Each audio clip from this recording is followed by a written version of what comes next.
Chapter 8. A Swimming Pool at Last. The Boxcar children were so tired that they slept until 10 o'clock Sunday morning. When they woke up at last, they hurried through breakfast and went to work on the swimming pool. "We'll make a dam across the brook," said Henry. "Here is my cart," said Benny. "I'll cart stones and logs in it." "Good for you," laughed Henry. First the four children went down the brook to look at the pool Jessie had seen. The water was quiet here, and there was clean sand all around the little pool.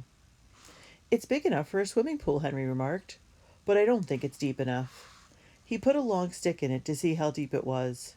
When he looked at the wet stick, he found the water was about a foot deep. "The swimming pool should be 3 times as deep," he said. "Then it will be deep enough to swim in, and won't be too deep for Benny. We'll build the dam here with logs and stones." While the other children started the dam, Jessie washed all their stockings. "We don't want our stockings on while we are working in the brook," she remarked, as she rinsed them and hung them on the clothesline to dry. "So this is a good time to wash them." It was hard work building the dam, but the children liked hard work. Henry and Jessie pulled the logs to the brook, and Violet and Benny carried the stones, with the help of the cart. Now and then Henry was called on to help with a heavy stone, but the 2 younger children carried most of them. "Splash the stones right into the water," Henry told them, "but be careful to keep them in line between these 2 trees." The children watched with delighted eyes as the wall of stones under the water began to grow higher and higher. "The rock wall will help to hold the logs in place," said Henry. At last it was time to lay the logs across the brook. "Let's lay the first ones between these 2 trees," said Jessie. "Then the trees will hold both ends of the logs." "Good work!" cried Henry, much pleased. "That's just what we'll do." But when the first log was splashed into place on top of the stone wall, the water began to run over the top of the log around both ends. "Oh dear!" cried Jessie. "The water runs around the ends every time. What shall we do?" "We'll have to put lots of logs on, with brush between them," said Henry. "We'll put on so many that the water can't get through." They laid 3 logs across, with 3 more on top of them, and 3 more on top of those. Violet filled her arms with brush and held it in place until each log was laid. Benny filled the holes at the ends of the logs with flat stones. Such wet children never were seen before, but the hot sun would dry them off, and no one cared. When the 3 top logs were laid in place at last, the 4 tired children sat down to watch the pool fill, but Henry could not sit still as the water came higher and higher up the dam. "See how deep the pool is getting," he cried. "See how still it is." At last the pool was full, and the water came over the top of the dam and made another waterfall. "Just like a mill dam," said Henry. "Now the pool is deep enough for all of us to swim in." "You boys can have the first swim," said Jessie. "We girls must go and get dinner. We'll ring the bell when we are ready." The boys splashed around in the pool while the girls made a fire and hung the kettle of brown stew over it, stirring it now and then. Violet cut the bread and then got the butter, hard and cold, out of the refrigerator. When everything was ready, Jessie rang the dinner bell. The bell was only a tin can from the dump. Jessie had hung it on a tree with a string, and she rang it with a spoon. Then she got the ladle and began ladling out the stew. "That's the dinner bell," said Benny. "I know it is. Come, Watch. Don't you want some dinner?" Watch had had a swim, too. He came out of the water and shook himself. The 2 boys put on their dry clothes and went to Sunday dinner. "Let me ring the bell again," said Betty. "I like the stew even better today," said Henry, eating hungrily. "That's because we work so hard," remarked Jessie. "Let's go for a walk in the woods this afternoon." "Oh, let's!" cried Violet. "Let's go exploring again." The children washed the dishes and then started on their walk. As they went along, Watch began to bark. At first the explorers were frightened. "Oh, what is it?" cried Violet. "Maybe it's a rabbit," said Henry. Then they saw a hen running away through the woods. Watch ran after her, but Henry called him back. "Don't run after the poor hen," he said. "The hen had a nest," remarked Benny. "What?" asked Jessie. "She had some eggs in it," said Benny. "Come here and see." Jessie looked on the ground where Benny was pointing, and saw a nest with 5 eggs in it. "A runaway hen," said Jessie. "She wanted to hide her nest so she would have some chickens. We'll have the eggs for supper. I know how to cook eggs." The eggs made a delicious supper. Jessie put them in a bowl with a little salt, and Violet took a spoon and stirred them as hard as she could. "Put in some milk, Violet," said Jessie, "and stir them some more." Henry started up the fire. The big kettle was hung over the fire, and Jessie put in some butter. She watched the butter until it was nice and brown, and then she put in the eggs. "Sit down," she said. "Be all ready to eat when the eggs are done." Violet put the blue tablecloth on the ground. She got the bread and butter and the plates and spoons, and the children all sat ready for supper. "Here I come," cried Jessie. "Hold out your plates." "Oh, Jessie," cried Benny, "this is the best meal I ever ate.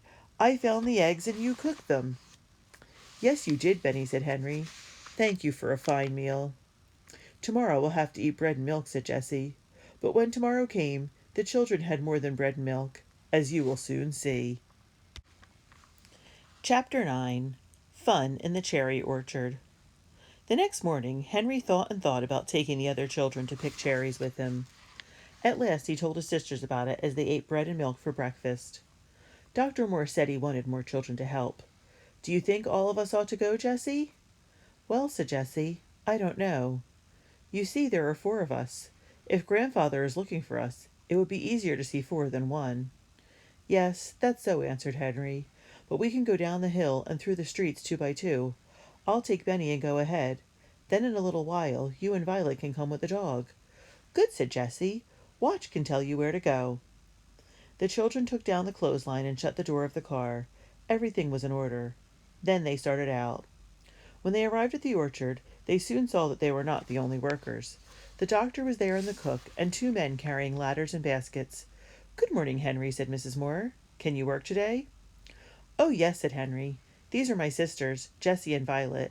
They can pick cherries, too. Benny is too young to climb trees, but we had to bring him." "Maybe he can carry baskets," said Dr. Moore, smiling at Benny. "You see, this is a big cherry year, and we have to work fast once we begin. Maybe he can help fill the little baskets from the big ones." "Eat all you want," said Mrs. Moore. "The cherries are beautiful this year." The children didn't eat all they wanted, but every now and then a big red cherry went into someone's mouth. Henry and the girls went up the ladders and began to pick cherries. Watch barked for a while. He did not like to have Jessie climbing the ladder.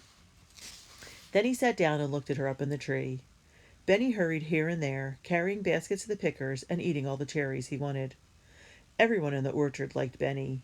The doctor laughed delightedly at him, and sweet Mrs. Moore fell in love with him at once. By and by he sat down beside her and carefully filled small baskets with cherries from the big baskets. The men laughed at the funny things Benny said, and Watch barked happily. By and by the doctor left the orchard to make some calls. At last Mrs. Moore said, "I never had such happy cherry pickers before. You are having such a good time out here that I don't want to go in the house." She smiled. Mary, the cook, seemed to think the same thing, for she came again and again into the orchard. After a while the cook went in to get dinner, but the children still picked cherries. At noon Dr. Moore came home. "You must stay to dinner," he said to the children. "We can eat here in the orchard under the trees. Will your mother be watching for you?" When he asked this, he looked at Henry in a queer way. Henry did not know what to say, but at last Jessie said, "No, our mother and father are dead." "Then you must stay," said Mrs. Moore. "Here comes Mary." The cook put a table under the trees, and they all sat around it and ate a delicious dinner. Then Mary went into the house and came out again with a big bowl of cherry dumplings. "I can smell something good," cried Benny. "Is it cherries?" "Yes, my little dear," said Mary. "Cherry dumplings. The cherries are cooked in the dumplings." Benny ate his cherry dumpling and then went to sleep with the dog for a pillow. But Henry and Jessie and Violet began to work again. Mrs. Moore looked out of the window at them. "Just see how those children work," she said to Dr. Moore. "And they are so polite, too. I wonder who they are." Dr. Moore said nothing. After a while he went out to the orchard. "You have worked long enough," he said.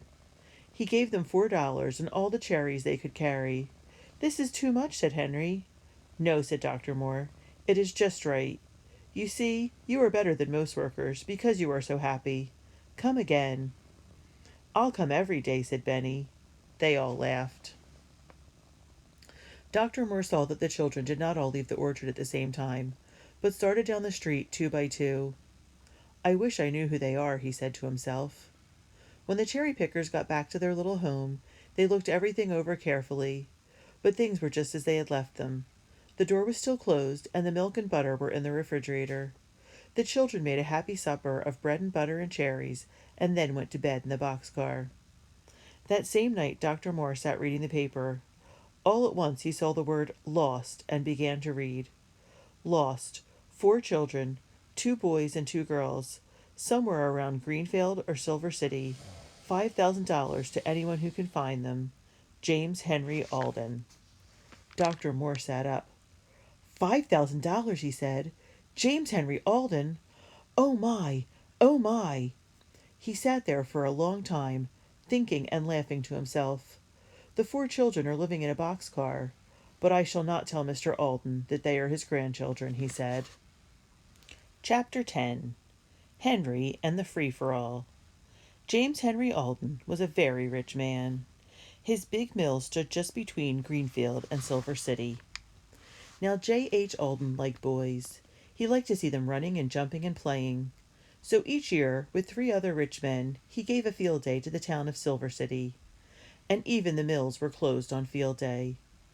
Every year the boys were in training for the races. And not only boys, but men also, thin and fat, and girls trained for field day. There were prizes for all kinds of races, running and swimming and jumping. But the best one was a foot race, called a free-for-all, because anyone could run in it. Mr. Alden gave a prize of $25 and a silver cup to the winner of the free-for-all. Sometimes a boy won the race, sometimes a girl. Once a fat man had won it. On field day, Henry was cutting the grass for Dr. Moore.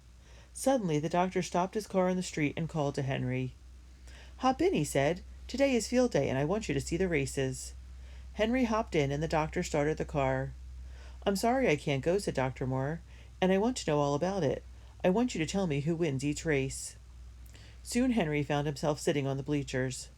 By and by a small boy climbed up the bleachers and sat beside him. Then a man called, "Free for all, come and get ready." "What is that?" asked Henry. "A free for all?" "Don't you know?" asked the small boy. "Didn't you see the one last year?" "No," said Henry. The boy laughed. "That was a funny one," he said. "There were 2 fat men in it, and some girls and boys. That boy over there won it. You should have seen him. He ran so fast you could hardly see his legs at all." Henry looked at the winner of last year's race. He was smaller than Henry, but he was older. Suddenly Henry stood up and quietly left the bleachers. He went to the room where the boys were getting ready for the race. "Do you want to run in the race?" a man asked him. "Yes, I do," replied Henry. The man gave him some track clothes to put on. "Where did you train?" he asked. "I never was trained," said Henry. "These boys have been training all year," remarked the man. "Oh, I don't think I'll win," answered Henry, "but I like to run. It's lots of fun, you know." "So it is," said the man. "So it is." Henry could hardly wait for the race to begin. He loved to run. But at last the race was called. It was time to start. Henry was number 4.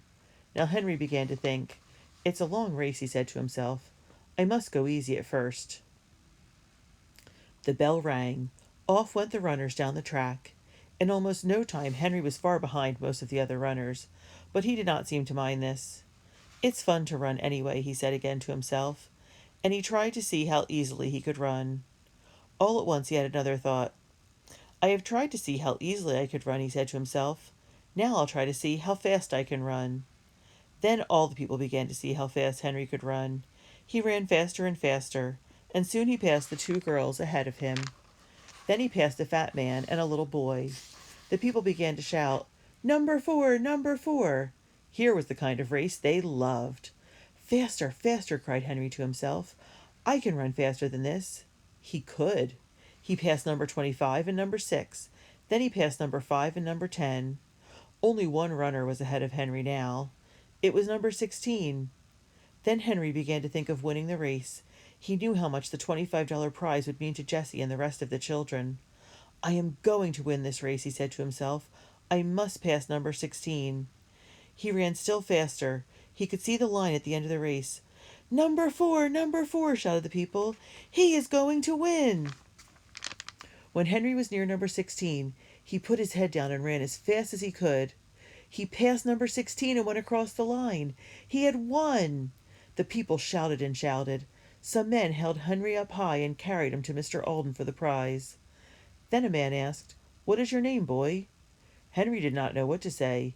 He did not want to tell his name. So he answered, Henry James. Now, this was Henry's name, but it was not all of his name. At once the big sign said, Henry James, number 4, winner of Free for All. Here is the prize, Henry James, said Mr. Alden. You could run well, my boy. I like to see you run.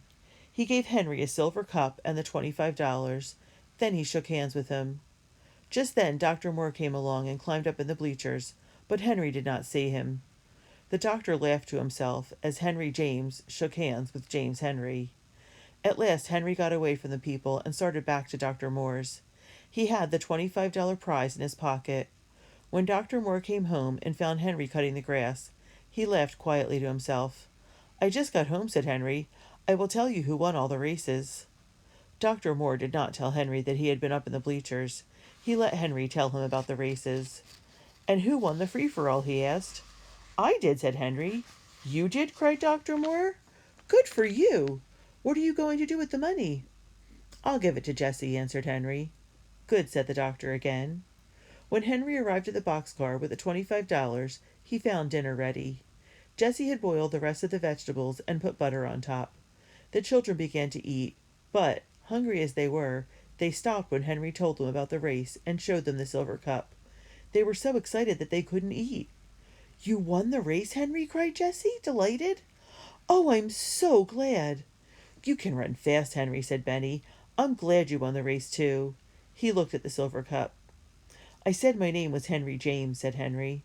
That's right, said Jessie. So it is. You didn't have to change it. Are we rich now, Henry? Asked Benny. No, not very, said Henry, laughing. By the way, I bought something for supper. Jessie looked in the bag. There were some fat brown potatoes in it. Oh, I know how to cook these, cried Jessie happily. They will be good. You just wait. I can't wait, said Henry, laughing. Then he went back to work. After dinner, Benny played around with the dog. Benny, Jessie said suddenly, as she hung her dish towels up to dry, it's high time you learned to read. No, said Benny, no school now. Jessie laughed. No, she said, you can't go to school, but I can help you. I wish I had a book. We could make a book, said Violet. We have all the papers left from the bundles. So we could, replied Jessie, but what could we use to make the words?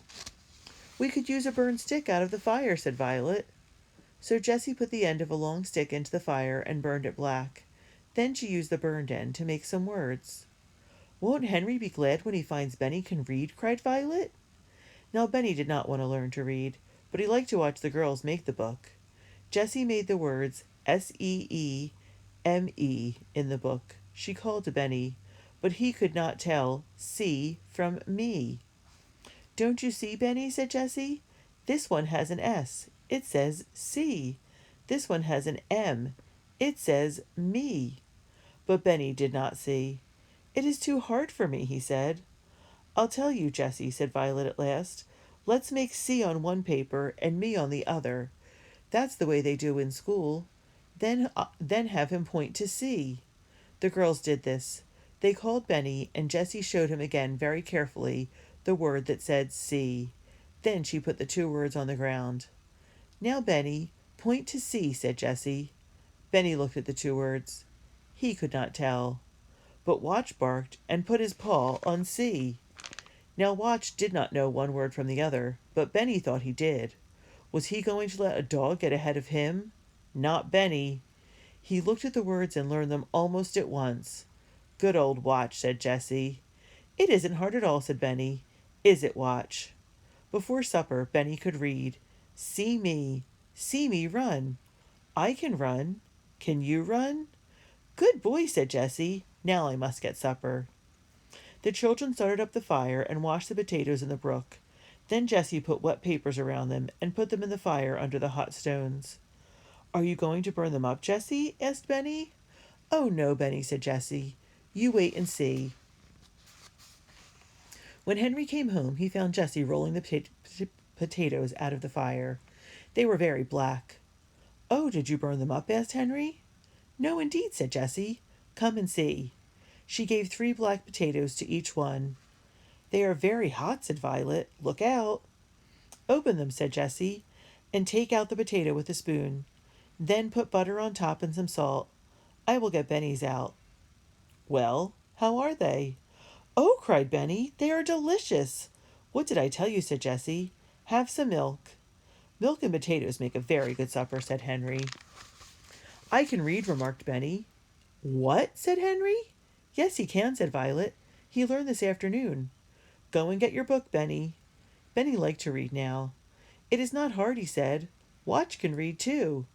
Oh, he can, laughed Henry. Let's see him.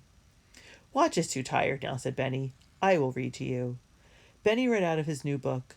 Good old Benny, said Henry. Come to bed now. You must be tired with all that work. And I am tired too.